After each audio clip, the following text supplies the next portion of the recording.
I run this company called Farmizen. Can you explain the business model of The current food system is broken. And people started calling us a real life Farmville. how is ZBNF different from organic farming? My first shock was how much food can be grown on soil. How is the logistics handled? Across the world, the system is rigged. The average age of an Indian farmer right now is 57. How can I connect to Farmizen? Should we create a brand for our farm? Can actually make 1 lakh per acre per month. Hello everyone, this is Manjunath and welcome to the first ever episode of the Pharma Guys Pod. We are kicking off this journey with a very special guest, Mr. Shameek Chakravarty, founder of Farmizen, a platform that's revolutionizing how people connect to organic farming and sustainable living. In this episode, we'll delve into the story behind Farmizen, the challenges of building a community-driven farming platform, and how small steps can lead to a big impact on our health and environment. So let's get started. Hello sir, welcome to our show, the Pharma Guys Pod, and this is our first ever episode. And thanks for coming. Thanks for accepting our invite. I'm so happy to be here. And especially since it's the first episode, right? So it's always special. For our viewers, if you could just introduce yourself, your background, and from where you are. Sure. So I run this company called Farmizen, and before that, I did a bunch of different things. I ran another startup before, worked for Yahoo, Amazon, a bunch of Silicon Valley startups as well. And so Farmizen is basically an alternative food system. That's how we try to think about it. And the reason why we call it an alternative food system is because we believe that the current food system is broken. Okay. If you look at any food systems, there are 3 stakeholders to it. One is the farmer who's growing the food. Second is, of course, the consumer who's eating the food. And third is the planet, right? The environment, planet. The problem is right now it's broken for everybody involved. It's not helping anybody. It does not help the farmer for so many reasons, right? Farmer doesn't make money, their income fluctuates. It does not work for the consumer as well, because look at the sort of lifestyle diseases that have been coming up. So it does not work for consumers also. And it does not work for the planet. Look at what's happening with climate change. And a lot of people don't realize that agriculture actually, unfortunately, has a big impact on climate change, right? Yeah. So I think, the current food system is clearly not working, right? And so at Farmizen, we believe that let's go back to the drawing board and try to see how we can build a alternative food system, which is better for farmers, better for consumers, and better for the planet as well, right? And so basically, if you look at it, the reason why the current food system is broken is because it's optimizing for the wrong things. The current food system is optimized for price and availability. I should get my apples and carrots all throughout the year. Right? And I should get it at a very low price. Right? Whereas we believe that food, which is so important to our existence, right? It should be optimized for something else. It should be optimized for farmer income, consumer health, and the climate, right? So we basically said, okay, let's try to think of if we have to build a food system which is optimized for these other parameters and not for price and availability, right? Then how would we build that? That was kind of like the genesis of the entire idea. And one of the things that we realized is that if you have to fix the food system, the first thing is we should kind of come closer to how food is grown, because over a period of time, what has happened is as people have got specialized into their jobs, okay, there's a farmer who will grow my food. I don't care about it. I'm going to order from XYZ and it's going to come in 10 minutes and so on and so forth, right? We have gotten further and further. So much so that if you get to ask a consumer and if you take him to a farm, we have seen examples where a consumer would come and say, okay, so you said that the groundnut is growing. Where is the groundnut tree? There's so much of disconnect, Right? So we have kind of forgotten. A lot of kids almost feel that as if, food is grown in factories. So this disconnect, if that happens, then how will you fix the system? Because it's a difficult problem to fix it. So this disconnect that has happened between how food is grown, and actually nowadays there's another additional disconnect, which is how food is cooked. Most of us have forgotten how to cook our food. And we believe very strongly that, in order to live a good life, you need to know these are 2 essential skills. Just like we know how to wear our shoes and socks, etc. So 2 important life skills are that you should know how to grow your food. You should know how to cook your food. These are important. Unfortunately, the world is moving towards in the other direction. 10 minutes. Food just comes, right? We don't care. And the reason why it's important to kind of get closer to this is because unless you know that as a consumer, right? See, most of us are consumers. There is a small set of farmers who support billions or billions of consumers, right? So as soon as you make it a very 2 different things, then the whole thing becomes very transactional. I'm paying you money, just give us food, right? We don't care how it is grown. And food systems are very complex systems. So many different things are there. So a food system cannot be fixed by the government just intervening. We believe that it should be something which gets fixed by people actually participating in it. And everybody has to play a role in trying to fix that, right? So the core thing about Farmizen is that you should not really separate out, oh, this is a consumer, this is a farmer. Food is such a central thing in our lives that we believe that consumers should also participate in the process of growing food, right? So think of consumers as, so rather than consumers and producers, can we think of everybody as prosumer, right? And which actually happens a lot.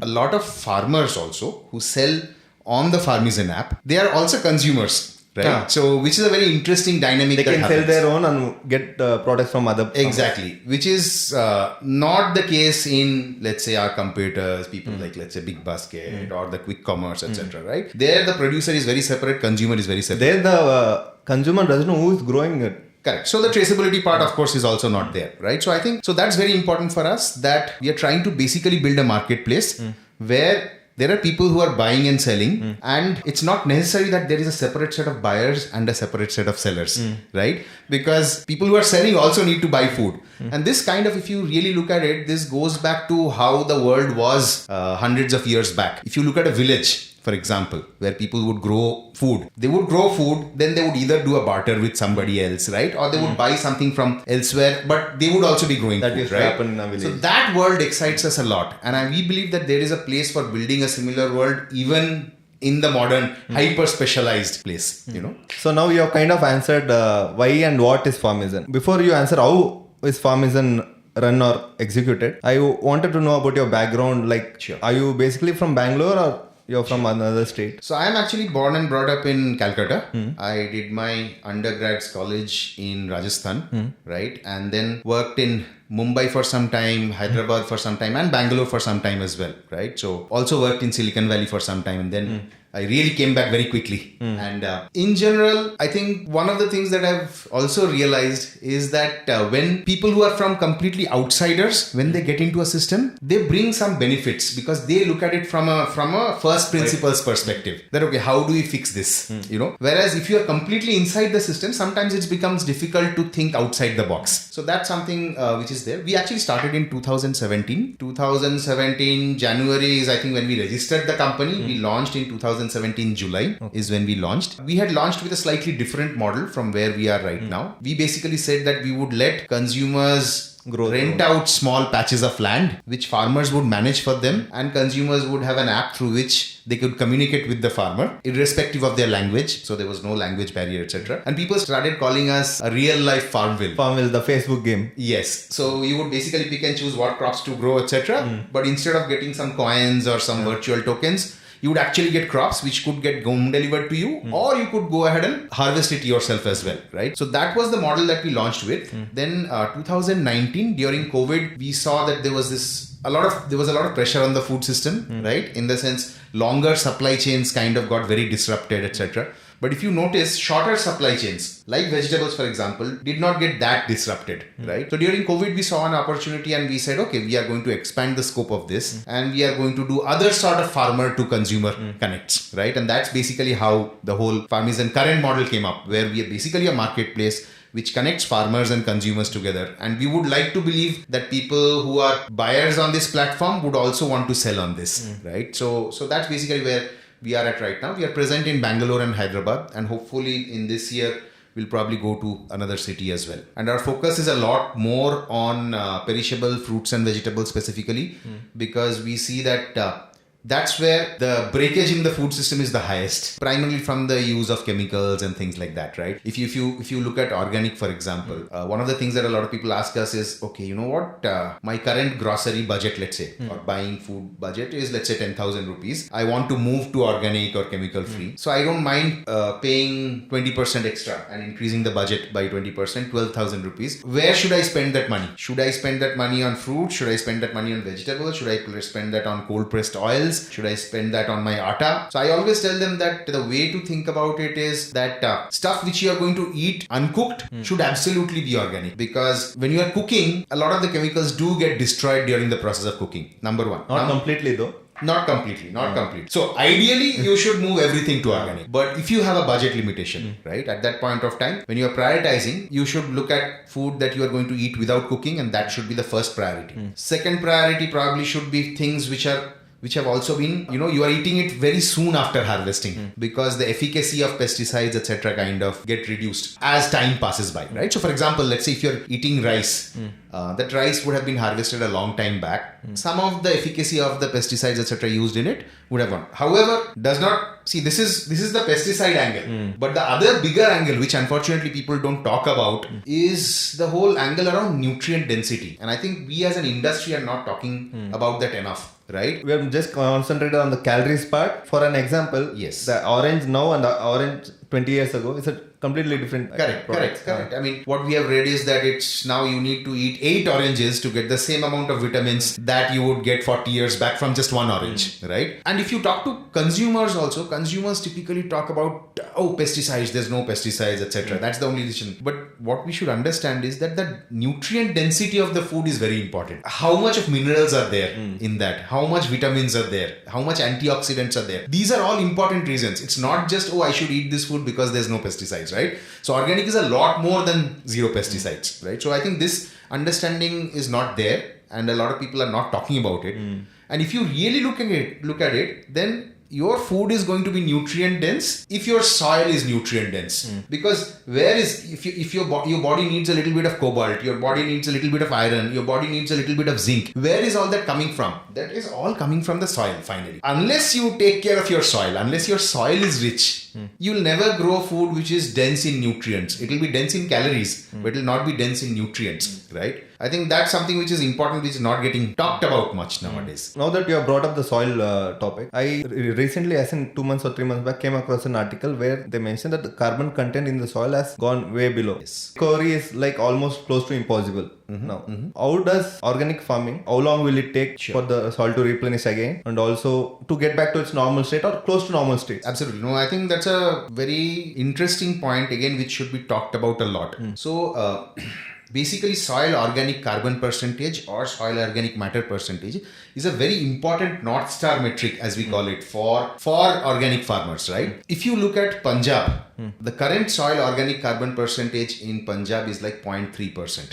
Okay. When the Green Revolution started there, at that point of time, it was 4% plus.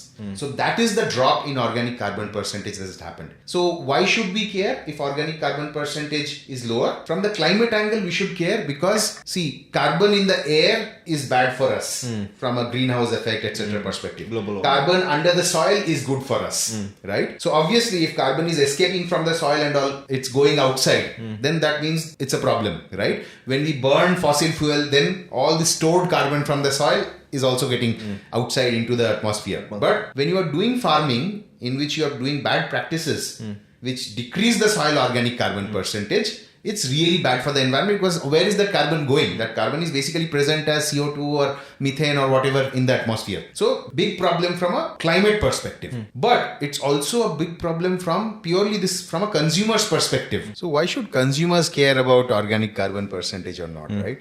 They absolutely should care because the soil organic carbon percentage determines how much of nutrient uptake will be there by plants, right? So remember, I mentioned that if soil has enough minerals, enough nutrients, then that's the food that we are going to get. That will be mineral rich and nutrient rich. So your fruits and vegetables will be nutrient rich if your soil has more organic carbon percentage. That's why consumers should care. Of course, why should farmers care? Farmers should care because if your soil has more organic carbon percentage, your plants are getting fed well, so the plants will be stronger, they'll have less pest attacks and so on and so forth. They'll get more yield, right? But also very importantly, when there is more organic carbon in your soil, the soil stores more water, right? So you will need to water your plants less, and we know that water is a major problem. That's the major crisis facing the world as well, right? That there's not enough water out there to grow stuff. So this is why organic carbon percentage is a very, very important thing which impacts climate, which impacts farmers, it impacts consumers as well. So there's one more worst thing that farmers do. After the crop is harvested, they burn the crop residue. Correct. Instead of putting it back into the soil, Correct. they burn it. That again, we are losing out on the carbon content for the soil. We are increasing the pollution stuff. Absolutely. So there are some interesting solutions there. There are a few startups which are trying to create biochar out of that crop waste, right? And biochar is a good way of adding carbon back to the soil without it getting into the atmosphere. So because biochar is where it's like burning, combustion, but without oxygen. They do what's called pyrolysis, right? So this basically you burn off all of this biomaterial and create carbon out of it, biochar out of it, which you directly add to the soil, right? So there are interesting solutions to that which are also being talked about right now. And people in Delhi, they have this big problem every winter because of the crop residue burning, etc. So this is not your first startup, right, sir? That's correct. So what was the other startup? So the other startup that I did before this was basically in the online advertising space, right? And I had at that point of time, I was working for Amazon before Amazon had launched in India, right? So that's when basically we saw that small businesses have a problem with running ads and stuff like that. And we had basically built a software through which you as a small business could run campaigns across search, social, display advertising, all of these things from one single interface, right? So that's basically what we had built. I ran that for about 4 years and then sold my stake in that. I had started it out of Hyderabad. So now you know marketing, you know building products, Right. you know farming. So I didn't know farming till so that's an interesting story actually. So 2017 is when we started Farmizen. I had actually before that for quite some time, I think till 2016, I had no idea about what is organic, why should I care and all of that stuff, right? The whole thing started from this, that basically I started picking up gardening as a hobby, right? I was like, okay, let me generally, so I'm somebody who has a lot of different hobbies and I experiment with a bunch of different things. So I was experimenting with gardening as a hobby. And that's when I started growing some food. And then it was like, okay, growing food seems to be a little difficult. I thought it's so easy because it's available for so cheap prices, right? You get things for 20, 30 rupees per kg. When I was trying to do this balcony gardening, I realized, it's actually tough. I was getting so many pest attacks and things like that. And so much of effort for getting just this much yield. So that was my first introduction to, okay, it seems that this whole food thing is tough. Why are not enough people talking about it? The second thing that happened was I went into a agricultural shop, right, in Varthur, okay, which basically for checking out seeds, etc. And there when I looked at all of these bottles which are lying there, each bottle basically had the picture of a skull, the one which is shown for poison, right? I was like, hang on. So this is a shop from where farmers buy stuff and every single bottle seems to have a poison mark on it. This can't be right. Something is wrong. So that was the trigger for you. So that was the trigger where I said, then I should grow all of my food myself, right? But it's difficult to grow all of your food yourself in a balcony, right? That was the genesis of the idea where we said, okay, maybe if there was a small patch of land in which we could grow stuff, that would be interesting. So that was basically how the whole Farmizen thing kind of started. And before that, I never really cared about organic, etc. myself as well. So which is why we say that it's very important for people to actually grow their own food. In fact, we tell a lot of times that, I would be very happy if you don't buy from Farmizen but grow your own food. Then my job is done. So because that's when you realize all the things that are going wrong. See, when we are waking up every day, going to office, ordering from Swiggy, etc., we don't really spend time thinking about it, right? So we don't know what's wrong. And if you see, for example, a lot of farmers, I don't know, you also do farming yourself, right? So we have seen that a lot of farmers, when they grow stuff, conventional farmers, people who are using chemicals, they don't eat their own stuff that they grow, right? They have a separate patch of land, typically near their house, where they grow their own vegetables for their own consumption, right? But they don't consume the other thing. So many farmers are actually more sensitized to the issue with respect to food, that things are going wrong. So if you are far from that process, then you don't realize, right? And then you only realize it either when somebody gets a lifestyle disease. At that point of time, you go and talk to a nutritionist or a doctor and he says, hey, you know what? You need to stop this and you need to eat this. By that time, it's already late. Yeah. So that's the problem, which is why we feel very strongly that as a consumer also, you should think about growing your own food. Because it will make you aware of all of the problems. When I started this content creation journey, initially I made a video We all have a family doctor. We all have a family electrician or any such other different professions. But no one has a family farmer where they directly interact with the farmer and get their produce. And if you see, I mean, the fact is that your family farmer probably has at least as much impact on your health as your doctor, probably more. If the family farmer is like, you have a family farmer, then the family doctors will stay away for a longer time. Correct. Correct. Which many of us don't do. There's another very interesting thing that one of our partner farmers, Mr. Jagdish Reddy, very well-known ZBNF farmer, right? So he says this very beautifully. What he says is that if a consumer knows who is the farmer who's growing his food, he would never bargain with him. And if the farmer knows who's the consumer who's buying his food, he'll never poison it. So I think that was a very beautiful way of telling why it's important for having a family farmer and why it's important for you to, have that connection as much as possible. So now you use the term ZBNF, which is zero-based natural farming. If you can very slightly explain for our viewers about ZBNF. Sure. So ZBNF, now the name has changed to SPNF, Subhash Palekar National Farming. And basically the idea there are 4 pillars of that, right? So the 4 pillars are, one is that when you are growing stuff, basically the things that are required is, one is called Bijamruta, which is a very simple concoction that you can do for doing seed treatment and sapling treatment. Because when the plant is really small or when it's a seed and it's just germinating, at that point of time, it's very susceptible to a lot of diseases. So Bijamruta is one pillar of that. What Mr. Palekar, who has trained over 40 lakh different farmers in India, and he's also a Padma Shri Award winner as well. He basically said that you should be doing Bijamruta treatment. Second is Jivamruta, which is basically a microbial inoculation, how to add a lot of microbes to your soil, which then helps, the nutrient uptake, etc. The third is what is called Vapasa, which means that you should have, it's not enough to just have water in your soil, you should also have air in your soil, right? So if you see the pores inside soil from which the root hairs are there, the root hair should not need only just water, but it needs water vapor and air also. It needs to breathe as well, right? So that is Vapasa. And fourth is basically Achadana or mulch, which means that you need to cover your soil so that there are so many benefits of that. So these are the 4 pillars of ZBNF, and this is used by a lot of farmers, vegetable farmers, fruit farmers. We have seen that it's especially very, very effective for fruit farming. With vegetable farming, our experience shows that if the soil is not already become very rich, then there might be some nutrient deficiencies that might happen in the short term, because vegetables have a lot of demand. They're very hungry crops, right? Short-term crops, very hungry crops. So before the mulch decomposes and starts providing some of the nutrients, before that your vegetables might start fruiting, at which point of time it might get into a lack of nutrients. But that's basically what ZBNF is, that ZBNF or SPNF, that can farmers, if they only have access to a cow, by using cow urine, by using cow dung, can they actually grow food, right? That's what it is about. How is ZBNF different from organic farming? In general, in organic farming, one of the unfortunate things which have happened is that there are various schools of thought, right? There's the Nammalvar school, for example, right? There is ZBNF, SPNF, there is biodynamics, all of that. Now, some of these folks would say that, no, our school of thought is correct and the other one is wrong. But it's actually not that. What we feel is that there are all of these different techniques which are available. You need to understand and learn all of these techniques and use whatever makes sense for you. Because as a farmer, you know your soil and field and your conditions the best. No other consultant knows it as much because you are spending every day there, right? So my advice is that you should really look at all of them, see what makes sense from them, see what is available to you. For example, maybe for some reason you don't have access to a desi cow, right?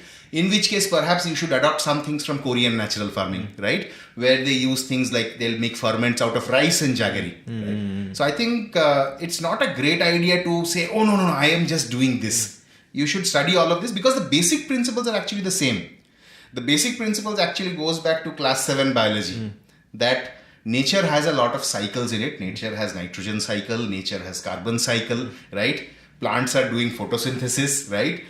Most of the nutrients that plants need are actually already there for free, right? You need sunlight, you need water, you need carbon dioxide. That is going to create a lot of stuff.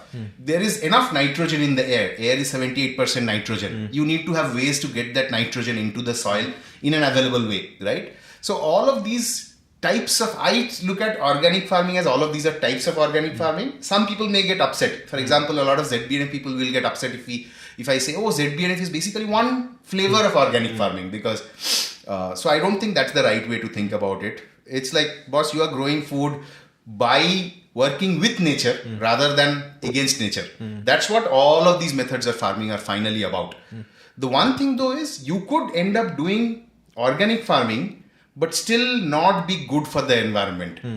For example, if you are doing organic farming and you are buying all of your compost, if you are buying a lot of your vermicompost, that is getting transported from so many places, right? You are always only buying neem oil, right? Then it's not as friendly to the climate as if you are preparing all of this on your own, right? So I think, so it's like this, that organic farming can also be done in a way which is not great. And even from a nutrient density perspective, if you see, if you get a carrot from a farm which is doing organic farming in the truest sense of the word versus whose soil organic carbon percentage is high versus somebody who is just trying to get grown, there is a very big possibility that the nutrient density could be different amongst those. What is common across all of these is all of these different schools of organic farming, natural farming, etc. is that you need to feed your soil. Your soil is the core of it all. If you take care of your soil, everything else will fall into place. So that's the common thing across all of them. Basically pick the best methods that suits your land. Absolutely. From ZBNF, natural farming, organic farming, everything. Absolutely. But without using any chemicals, fertilizers. Yes. Yes. Just for example, stuff. like this whole mulching thing also, right? Most of the schools of thought in organic farming, they will say, hey, mulching is great. But some types of no-dig or no-till farming, they don't use mulching at all. They just use compost. I have gone to farms where they grow their vegetables on 100% compost.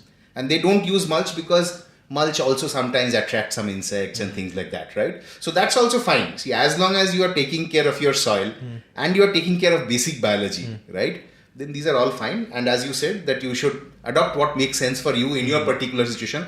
Don't get too caught up on, no, these are the thumb rules and this is what I need to do. So when you felt like doing the farming stuff and you were already working in an IT firm, so did you make that immediate switch or did you gradually plan accordingly and leave? And if you don't mind, if you can share your salary during that time. Sure. Informative. So let's get the tough question out first. I was drawing about 100Crore at that point of time. So now what happened was that basically I first started experimenting with a very small patch of land, right? 25 feet by 25 feet patch of land.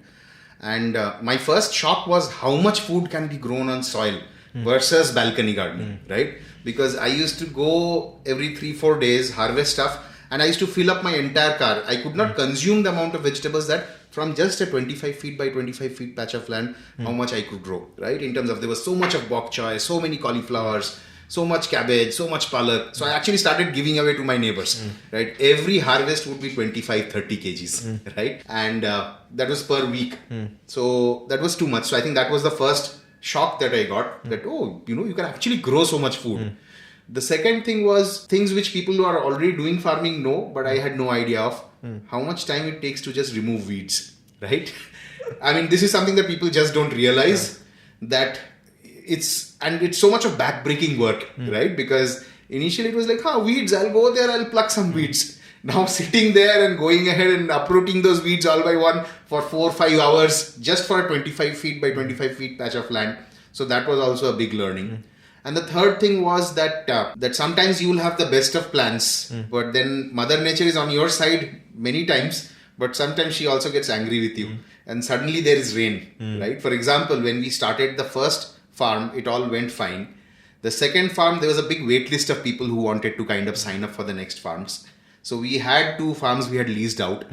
And we were like going to prepare the soil, right? And we were planning everything. Okay, now we are going to do it. First, it was the soil was too hard to till, right? And it was like, okay, we need to wait for rain. Okay. So the first rains came. Okay, soil is a little softer. Now the tractor can't go in because it's too soft. So now I have to wait for 3-4 days again. A few days to wait. And then the tractors are not available at that point of time. Demand. Right? Then the third thing that we saw was also, so obviously, so farmers get free agricultural power, etc. Right? So which in theory I had read about all of that stuff. What I didn't realize was that power will come, but it will come at 2 a.m. to 3 a.m. at night.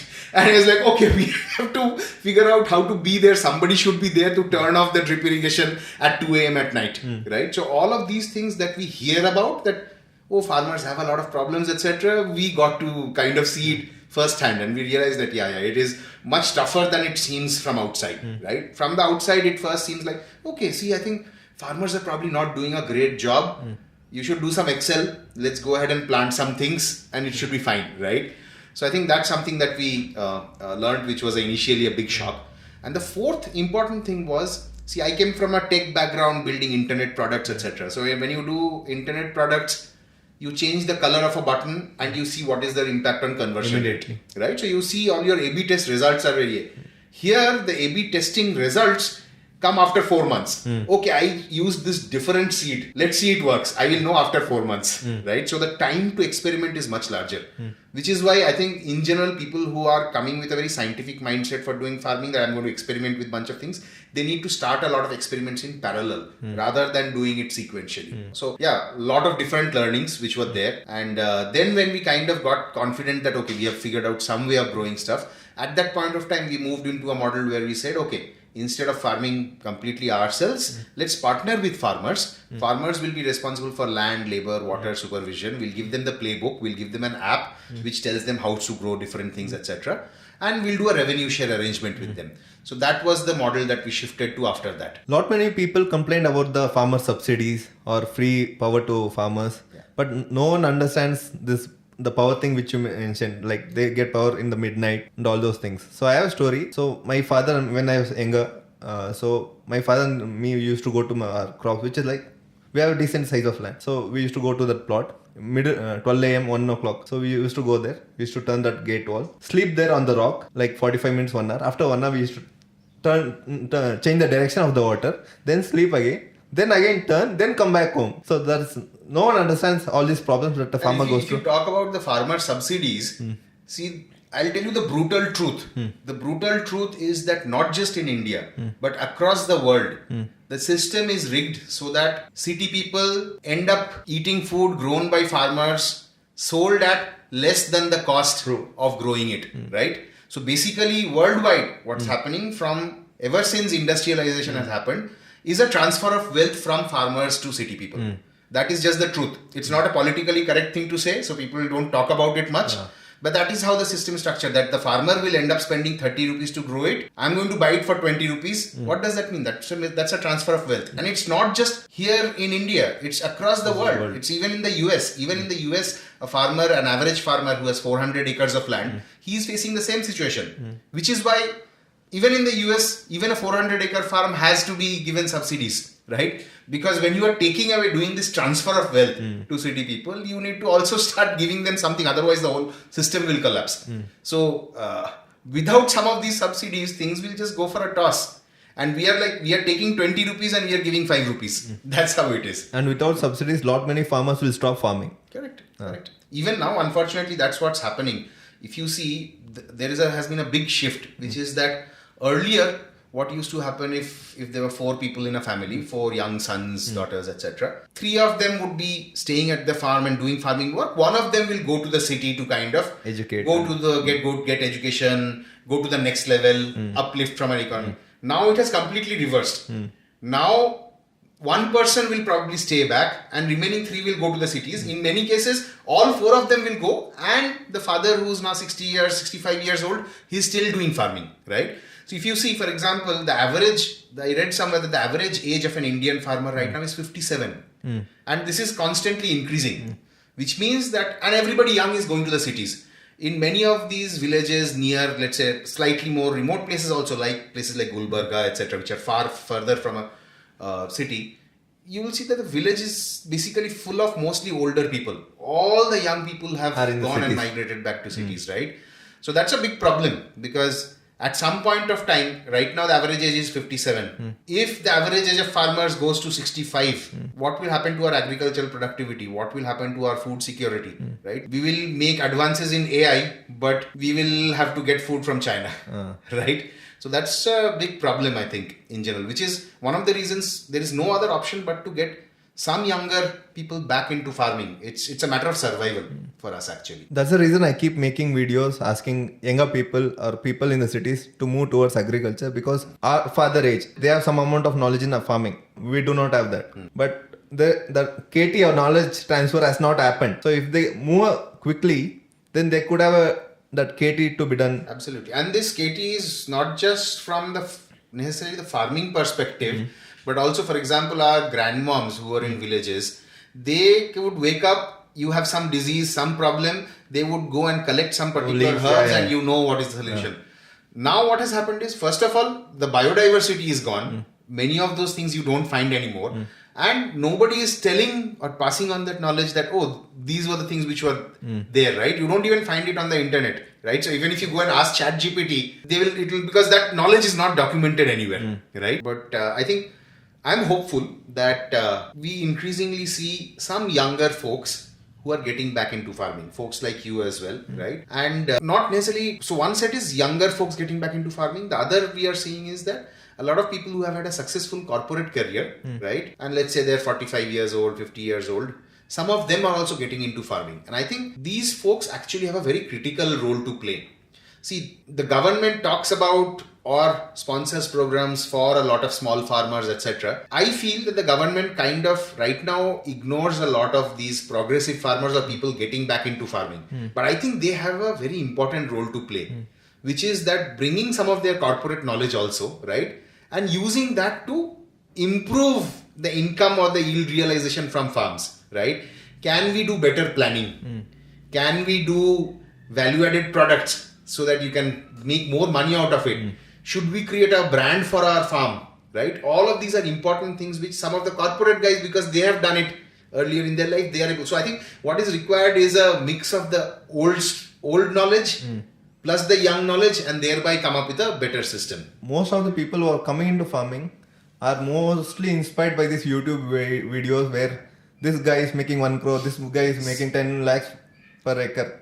If that's the sole reason you're coming into farming, then you are going to end up in loss. Correct. Only if you are passionate about doing farming, then... And unfortunately, most of the YouTube channels, etc., or the content creators are also, they know that if they put this guy is earning crores, at that point of time, the click-through rate is high, the views are higher, etc. So they also keep on saying that. So not enough content creators are talking about the problems of farming as well, right? So you're absolutely right that if you're getting into farming for money, the income part of it, then there are chances, very strong chances that you could get disappointed, right? You need to have more reasons, because frankly speaking, the reality of the matter is that there are other sources of investment where you can get better ROI, right?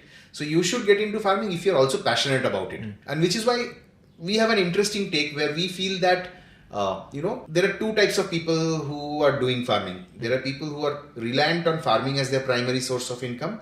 And then many of these people who are getting back into farming are not reliant on farming as their primary source of income.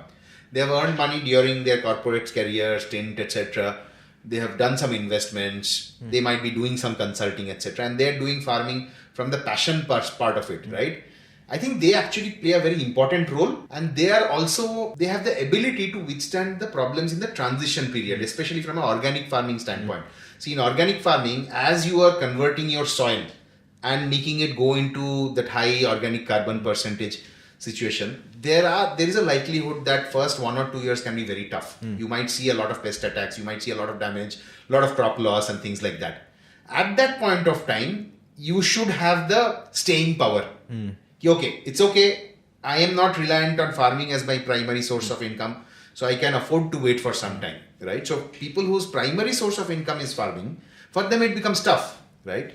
So I think that's also an interesting angle, which is why I feel that corporates turned farmers, it's not just a fun thing to do, but they have a very important role to play in fixing the food system. So now coming back to Farmizen again, you did your initial trials and all. Now the next step is you need to convince a farmer that I need your land for this purpose. Correct. Like how did you convince that farmer? So what we saw was that, so farming is a very social profession, unlike many other professions, right? See, if you're a software engineer, you will probably not spend a lot of time talking to your neighbor about your work.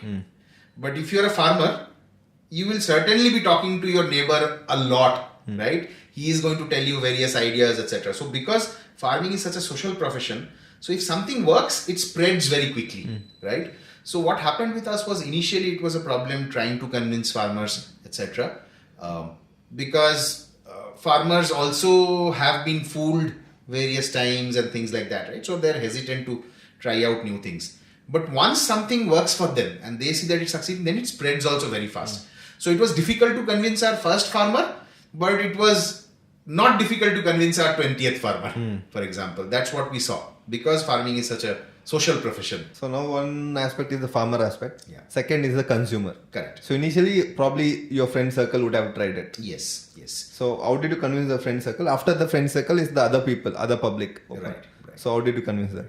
So for us, one of the things that worked very well was, so there's this concept called a viral hook, right? Which means that in your product, if there is some way in which you are able to get in other people into your product because of the way you have used the product, right? So let me give an example here. So when somebody is doing mini farming and he is growing a lot of produce, let's say he gets a lot of palak. He can't consume it all. Everything, yeah. So he's going to go and give it to somebody. When he gives it to somebody, at that point of time, that guy asks him, it's his friend or neighbor, he's asking, why are you giving me palak? No, I've rented out a small patch of land and I'm growing stuff there. Oh, great, can I come and visit? Okay, then they come and visit and then they suddenly start harvesting, etc. I also want to sign up, right? So because there was this viral hook built into the product and proposition, which is that people will get excess produce and they'll share it with others. Because of that sharing, other people will come into the system and the community. So that I think worked well for us. The second thing that we did was we focused on building a community from day zero because of the model, right? And so we would do events at the farms, for example. We had chat groups inside the app, right, where people could talk to each other. So rather than a very alienating grocery buying experience where you're going, clicking, let me add this, this becomes a more fun, engaging social experience. Just like if you see when you go to a farmer's market, and I'm talking about farmer's market not necessarily in the Indian context because it has not picked up here yet as much, but if you look at the US or Europe, etc., many of these places there will be every town will have a small farmer's market that happens on a weekend, right? And there the producers will come directly and they will meet and talk to each other. So why do people go and buy something from a farmer's market when they can just go to a Whole Foods or to a Costco or Walmart and just order where they'll see more choice, it'll be cheaper? They do it because they can meet other people as well, right? See, e-commerce, etc. has all made it it has made it everything very transactional, right? It's a faceless, nameless thing. So we started holding farmers markets at some of these farms, for example, saying that, hey, you need to come to the farm, experience the farm, know who's selling it to you, right? And that makes sure that people go ahead and get their friends in and things like that as well, right? That builds the community. So we look at community as not a community of consumers, but a community of buyers and sellers together, right? The person who's selling it in the farmer's market is also consuming other stuff and buying from us. So I think our focus on community from day zero has played a very important role in being able to attract consumers without having to spend much on marketing. Possible, in the very simplest of ways, can you explain the business model of Farmizen? Sure. So see, Farmizen is basically the easiest way to think about it is Farmizen is an online farmers market, okay, where you can buy stuff from a particular farmer. When you see an apple, you know this apple has been grown by him. That is the guy who's selling it. You can also enter an arrangement where a family farmer is growing vegetables for you and he is growing everything. So that is also, so basically there are several mechanisms of connecting farmers and consumers, but our business model is actually very simple, which is that we connect farmers and consumers on a platform. Farmers set their price, right? We take a cut out of it. Everything comes to us and we get it home delivered to people, right? So that's the basically very simple. And we focus only on things which is chemical free, which could be certified organic if the farmer has taken a certificate. It could be ZBNF, right? It could be somebody growing using biodynamics. It could be somebody who has a permaculture based farm, right? So all sorts of natural chemical free farmers are allowed on the platform. But if somebody is growing stuff with chemicals, then unfortunately they can't sell. How is the logistics handled or planned in Farmizen? So basically what happens is as I said, there are two broad models, right? One is where farmer puts up something to be ordered, right? And what we would do is every week we will talk to our partner farmers and say, okay, how much of what do you have to harvest? And we would put it up on the app, and then there's a cut-off time by which time consumers need to place an order. Once their orders have been placed, we send the orders to the farmers. They harvest it, so they harvest only how much ever is required, and then we get it delivered. So some farmers send it to our warehouse, and some farmers we go ahead and pick it up. If there are several farmers in one area, we go ahead and pick it up from them. So this is what happens. Now, for people who are doing the family farmer thing on the Farmizen platform, which means that they are growing 20 different vegetables for one particular customer and his family, there our truck goes to that farm and goes and picks it up and goes directly from that to the consumer, right? So it's basically directly from, without it having to come to our warehouse, it's directly from the Farm to table. Okay. Directly from farm to table. No, doesn't even come to our warehouse as well, right? So there are two different models at play based on which what thing you have done for. You deliver on a regular basis, daily, or how is it planned? Yeah, so the way it happens is that right now in Bangalore, we operate 7 days a week. There's something called next day store or express store where you can order and it will get delivered next day morning, right? Between 6 a.m. to 10 a.m. So that's one model, but we did not launch with that model. And for anybody who's starting a farm to fork business, I would recommend and suggest that don't start with that model, because if you start with that model, it will be very costly because you will have to keep a truck every day. Someday you get less number of orders and things like that. So the strategy that we follow was that when you go into a new city and you don't have volumes, day zero, my advice is you should start off with a subscription service if possible. Because if you're doing a subscription, you can make sure that, okay, my subscriptions are all going to get delivered on Tuesday. So you hire a truck only for Tuesday and you don't waste money doing that, right? So first you should start off with subscriptions. Then as volumes increases, see, 95% people prefer a la carte rather than subscriptions. So start with subscriptions so that your costs are under control. When you have some scale and you have hundreds of people buying from you, at that point of time you offer a la carte as a solution. At least that's the playbook that we followed. So in Hyderabad, for example, so we are present in Hyderabad also. Initially we said only subscriptions will be there. That makes sure that you don't lose money by just having an idle truck lying somewhere and things like that. So you start off with subscriptions. Once there is traction, once people know about you, enough number of consumers are buying from you, at that point of time you go ahead and launch a la carte, because a la carte means that you need a decent volume so that you can even project some demand and things like that as well. When you're starting day zero, you don't have that data. Now, me as an end consumer, how can I connect to Farmizen, and what are the options he gets when he connects with Farmizen? So right now we are present only in Bangalore and Hyderabad. You can basically go to www.farmizen.com, our website, and get started. But better is if you go to our app. So we have an Android app and an iOS app as well. The experience is better on the app, and there are some more additional functionalities and features also which are present on the app. So you can download just search for Farmizen on App Store or on Play Store, and you can get started. I just looked into your app yesterday and I saw a term called Swayam Krishi. Yeah. So is that the subscription? And so Swayam Krishi is one of our partner farms who offer that mini farm subscription. There is another farm in Hyderabad, I think called H2A2 farm. So they also offer the subscription. So right now, so these are all these different farms which are offering things in different models through our app. And you didn't mention about the options the consumer has, like how we can order or Yeah, so there are several different things. So they can opt for a subscription if they're like, okay, I don't want to spend time buying fruits and vegetables every time. Let Farmizen choose and curate from good farmers and give me seasonal stuff, right? So they can go for a fruit subscription, a weekly fruit subscription. There's a weekly vegetable subscription. There's a veggie and fruits subscription. So subscription is one way of doing it. Second way of doing it is by going a la carte through Express Store, where you order by 8 p.m. The previous evening, and it gets delivered next day morning 6 to 10 a.m. And then there's another thing that we do, which is called tribes. Okay, so tribes are basically some apartment complexes. We go ahead and create a tribe there, where if there are 20-30 people in that apartment who are interested in buying from that, there we create a tribe store just for that apartment people. And the idea there is that if we do 5 deliveries or 10 deliveries in an apartment, then it saves our delivery cost.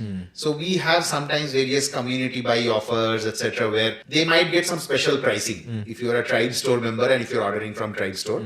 But tribe stores, usually it's like twice a week delivery, like maybe Tuesday and Friday, Wednesday and Saturday. It's like that. Can you please elaborate on the subscription part and how much does a consumer has to pay? So there are various subscriptions. I think we have 7 or 8 different types of subscription based on your requirement, how much of fruits and vegetables you eat, and what is your family size, right? So there's a mini veggie bundle, there's a mini fruit bundle. This is for people who are like one person, you are a bachelor, or just you and your wife, for example, right? For them, mini veggie bundle, mini fruit bundle, these would make sense. So I think our subscriptions start from, there's even a greens bundle subscription, which only gives you 7, 8 different varieties of greens every week, right? So you need to look at which one makes sense for your consumption pattern and sign up for that. I think the subscriptions start from, I think the cheapest subscriptions that we have are, I think, $14.99 per month. So it's all a weekly delivery. There's even an Kadaknath egg subscription also. The organic acre. Yes. So various different types of subscriptions. We are planning to launch a probiotic subscription also, right? Where one farm is going to create a lot of different fermented products, because fermented products are very good for our gut, right? So there's a 20-acre farm near Bangalore who's going to create a bunch of different things like that. So we keep on, and the subscriptions which are available in Bangalore could be different from the subscriptions which are available in Hyderabad, because it depends on the area, on what the farmers there are growing. But all of the subscriptions right now are weekly delivery, not daily delivery. These are all weekly delivery. So you sign up for a month and there are 4 deliveries that happen in a month. So actually, technically speaking, it's 28 days because it's 4 deliveries, right? Some months can have 5 Sundays, for example. So our subscription will end after 4 Sundays. So you also have this owning a mini rental farm, right? Yes. So like 600 Swamprishi farm is one of those examples where that happens. So we recommend going for the mini farm if you can actually visit the farm sometime. Because it's no fun doing it and never going to the farm at all. I think the way we look at it is, there are different types of people. There are people who are further in the journey of becoming a prosumer and who are like, I really want to take a shot at growing my food, etc. Nowadays, agricultural land prices have become so high, right? So people who can come to the farm at least once a month, who have that time or who have that interest, for them, mini farm is a great option. It's a great option because the farmers will grow out of a set of 25, 30 different things, but there's nothing stopping you from going and growing stuff that you want, which is not available in the market at all, or which the farmers are usually not growing. So for example, in Swamprishi farms, there is one customer who's from the northeast, right? And she grows a lot. She used to eat a lot of stuff which was available there, but which is not. So she got the seeds from there and she is growing it. She actually goes there every weekend, right? So every weekend she goes there, harvests her own stuff, plants her own seed, and then remaining 7 days the farmer is taking care of it, right? So for people who want to do that, who want to get a more hands-on experience, for them it's a very good option. Also, for people who are thinking that, hey, you know what, after 10 years I want to retire and become a farmer, for them also it's a very good option because they can get a taste of farming without spending like a crore buying 1 acre of land and putting up drip irrigation and spending 5 lakhs digging a borewell and all of that stuff. For them, they can spend like 3,999 to basically get this farm rental thing done, right? 3,999 for per month, which includes all seeds, saplings, organic manure, compost, labor. So everything is included in that, right? So it's not just the land rent. It is everything included, all the inputs. And 4 times a month, we'll also go ahead and do home deliveries for you. Included in this Yes. So without any additional cost, etc. But we suggest that only sign up for it if you are willing to spend the time. We understand it's not possible for many people to do it. But for people who are willing to spend the time, for them it's a very good option because, see, unfortunately, places like Bangalore and Hyderabad, where are the good parks there? We have very less option to spend time with nature, right? I mean, we are all living in like a Belandur or somewhere and it's all traffic jams outside, there's pollution. Just spending half an hour, 1 hour, 2 hours every week at a farm, playing with soil, can do wonders for your health. And in fact, there is a lot of science behind it also. You might have seen that sometimes people who retire, become old, and then they're doing a lot of gardening, they're happy and chilled out and relaxed, right? Many people who garden are very happy and chilled out and relaxed. There is actually a science behind that. There are microbes in the soil which get into your body, which regulates your stress hormone, which regulates the cortisol levels in your body, makes you happy. Playing with soil, which is rich in microbes, actually makes you happy, and the microbes are playing a role in that. So if you want to become happy and you want to spend some time in nature, then I think going up for the mini farm subscription makes a lot of sense. And the microbe things, that's also one of the reasons why they ask not to wear chappal, like Yes. to walk on bare ground, Yes. barefoot. Yes, absolutely. I mean, see, many people call it in different ways. Some people call it that you are grounding and there's energy Earthing. flow, earthing. Some people say, for example, in Japan, I forget the exact name of it, but there is a concept called forest bathing, right? Where you basically, you'll go into a forest, you'll take off your clothes and you let the environment kind of get inside. So finally, all of this is basically, in my belief, it's basically getting a lot of these microbes into your body, which are very beneficial. See, the way, one way to look at things is that we have all heard of probiotics now, right? That, there's our gut and our skin have a lot of beneficial bacteria. Last 10, 15 years, people are talking about this, right? Similarly, soil is like the gut of plants, right? And soil has also a lot of microbes. The same role that microbes in the soil play for the plant, which is nutrition and immunity. The same role microbes in our body, on our skin, in our tongue, in our tummy, these all play the same role. It gives us immunity, makes nutrition available for us, right? So it's actually the same thing. The soil is basically the gut of the plants. And when we play with soil ourselves, when we do gardening, when we are just not even gardening, if you're just going to a farm, spending time at a chemical-free organic farm, right, and you're just touching the soil well enough, there are a lot of good stuff that enters our body from there, right? So these are all very important things which we kind of miss out. Getting good bacteria into our body does not mean that you'll have to spend money and buy Yakult or some other probiotic drink and have it. The easiest way to get good microbes into our body is to go and spend some time with soil. These days, parents, like new parents, like my sister, don't let their kids to touch soil. Yeah. And they don't get that immunity power. Correct. So my nephew frequently falls ill, but they don't understand it's because of this reason he's falling ill. Because see, we are living in very sterile environments nowadays, right? We use a Harpic and clean our air. We use very harmful chemicals actually that we use to clean our homes, etc. Go back in time and see how our forefathers used to clean their houses. They used to put cow dung and do that, right? That had so many beautiful microbes which would enter your body. So there is always like, so the way I think of microbes is they are like, if you're a farmer, you have billions of organisms helping you, which are these microbes. So I think there's a very good book called All About Bacteria, written by Ravi Mantha. I would encourage everybody to go ahead and read that book. Very interesting book which talks about the role that bacteria actually play in our bodies and that they're our friends. See, for the longest period of time, we were all scared of bacteria, right? Oh, bacteria, no, we need to put antibiotics. But bacteria are actually pretty good. Many bacteria are very good, right? But they need to be in a diverse way. The same bacteria which is good when there are other bacteria to keep it in control can be bad if that is the only bacteria which is surviving, right? So you have to trust nature and you have to focus on biodiversity, both visible biodiversity and invisible biodiversity, which is the diversity of microbes. So you mentioned about the 3999 plan. You can break down as to how much goes for tax, how much the farmer gets a cut, how much does Farmizen make. The basic business model of Farmizen, which we started off with for the mini farm rentals, is that the consumer pays a subscription price per month, right? Let's take this example of 3999 per month. We do a 50-50 rev share with farmers, where farmers are responsible for some things, we are responsible for some things. What are they? Farmers are responsible for land, labor, water, supervision, electricity, etc. Right? And actually doing all of the stuff. And we are responsible for marketing, customer service, deliveries, and all of the raw materials as well. Seeds, saplings, organic inputs, nutrients, neem oil, neem cake, all of these, right? So that's basically how we do it. Now, if you look at from a farmer's perspective, you can actually significantly increase your income if you follow this model, okay? Because what you would do is, let's say you have a 1 acre farm. You would divide it up into small mini farms of, let's say, 600 square feet. Why 600 square feet? Because all our experiments have shown is that 600 square feet is enough to give you 80% of your vegetable needs, even for a 3-4 member family who eats a lot of vegetables. We have seen that repeatedly across. You will end up with excess rather than with less. Okay.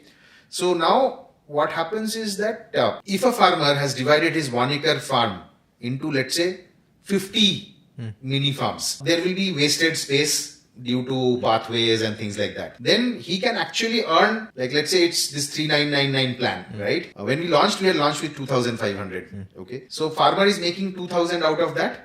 So 2000 into 50, that means you can actually make 1 lakh per month, per acre per month, right? Without it varying based on, low yield is low, yield is high, etc. So you can make a lot of money. Yeah, irrespective of the weather, irrespective of the market price. Yes. Anything you're making 1 lakh with negligible expenditure on certain things. So now, where is the farmer's expenditure going to be? This is the revenue. So this method is more labor intensive than regular farming, because if you're doing regular farming, if you're doing conventional farming, you are just growing one crop. Your labor effort is very less. Here you are suddenly growing 30-40 different crops, also in small patches. So labor efficiency is low because you have to go ahead and manage so many things. So you will need a minimum of 2 laborers full time per acre, minimum you will require. Plus whoever is supervising. Ideally, it should be the farmer himself who is supervising. He needs to be there at the farm every day because so many things are happening. It's like a garden rather than a farm.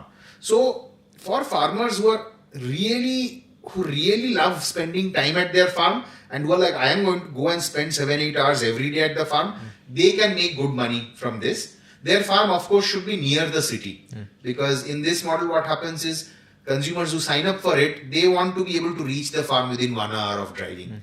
So in our experiments, we have seen that if the farm is beyond 1 hour driving distance, then it becomes difficult to find subscribers for the farm. So it's a good model, but farmers need to be ready to put in a lot more effort than regular farming in order for doing this. Plus, they should also be focused on customer communication and things like that. Yeah. For example, customers would reach out to our support team saying, hey, this is this, what is the problem, why is it not working? And then the farmer needs to respond back to our support team and we can pass on the message back saying, oh no, this was the problem, this is what happened. Farmer needs to take pictures, etc. from his farm, videos from his farm and send it to customers so that via our app. So the farmers also get an app through which they do all of this stuff, right? So basically for people who are really into farming full time and who love interacting with customers, meeting customers when they're coming to the farm. So it requires a slightly different mindset from the usual farming mindset because it's high effort, but at the same time you get. But if you have seen like sometimes capsicum farmers, one season they have made 7 lakhs from like 1 acre and this and that. So that will also not be here. So it is good income every month, almost guaranteed, which you are getting, but high effort. It's like a salary. Yes. And it's a high effort good. So it's not suitable for all farmers, but for farmers whose land is near the city, for them it's a nice, interesting model.